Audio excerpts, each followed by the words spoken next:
Ang hindi marunong magmahal sa sariling wika, masahol pa sa hayop at malansang isda.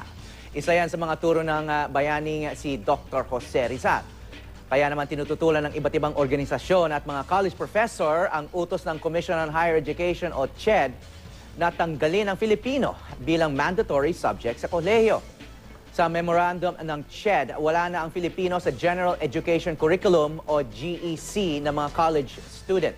Katwiran ng CHED, sapat na raw ang pagtuturo ng Filipino subject sa grades 11 and 12 sa ilalim ng K-12 curriculum.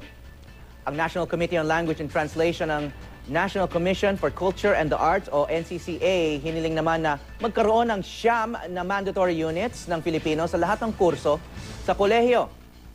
Suportado yan ang pambansang samahan sa linguistika at literaturang Filipino na naglunsad ng petisyon sa change.org. Giit nila dahil sa memorandum ng CHED, nanganganib na mawala ng trabaho ang nasa 10 hanggang 20,000 propesor